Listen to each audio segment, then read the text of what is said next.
Hi hello how are you friends, అందరూ ఎలా ఉన్నారు? Welcome to Rani world. ఈరోజు పండు మిర్చి గోంగూర చట్నీ ఎలా చేయాలో చూపిస్తాను. దానికి ముందుగా పండు మిర్చి వాష్ చేసుకొని తడి లేకుండా ఉంచుకోవాలి. గోంగూర, సాల్ట్, చింతపండు, కొంచెం జీలకర్ర, ఆవపిండి, మెంతిపిండి,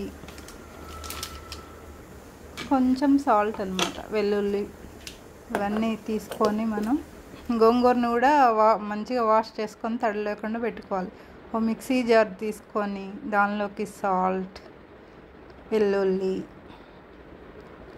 జీలకర్ర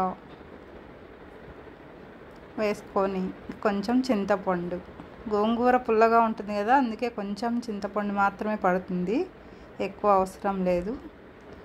అది కొంచెం మిక్సీ వేసుకోవాలన్నమాట. ఇలా ఫైన్ పేస్ట్ వేసాక దాంట్లోకి మనం కొంచెం ఆయిల్లో మగ్గించుకున్న గోంగూర కూడా వేసి దాన్ని మంచిగా గ్రైండ్ చేసుకోవాలన్నమాట.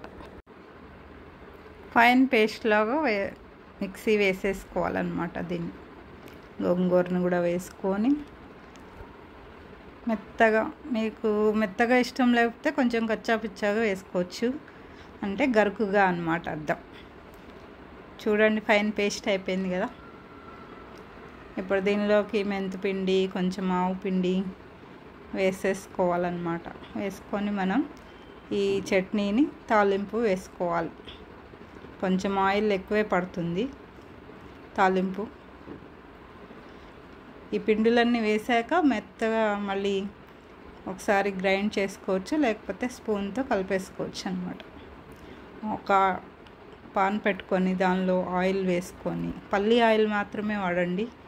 ఎండుమిర్చి, దంచుకున్న వెల్లుల్లి, పచ్చిశనగపప్పు, ఆవాలు, జీలకర్ర ఇవన్నీ వేసి ఫైనల్గా కరివేపాకు వేసుకోవాలి. కొంచెం ఇంగువ కూడా వేసుకోండి. వేసుకొని మనం మెత్తగా పేస్ట్ లాగా చేసుకున్న పండు మిర్చి గోంగూర చట్నీని దీనిలో వేసుకోవాలన్నమాట. వేసేసుకొని కొంచెం ఆయిల్లో మగ్గనివ్వాలి ఈ చట్నీని. ఏమన్నా వాటర్ ఉంటుంది కదా పండు మిర్చిలో ఎక్కువ, అదంతా ఎవాపరేట్ అయ్యే వరకు, ఆయిల్ బయటకు వచ్చే వరకు కొంచెం దాన్ని, అలాగే తాలింపులో వేసుకున్న పచ్చడిని ఆయిల్ బయటకు వచ్చేంత వరకు కొద్దిసేపు అలాగే ఉంచాలన్నమాట. అంతేనండి, ఎమ్మీ ఎమ్మీ చట్నీ రెడీ.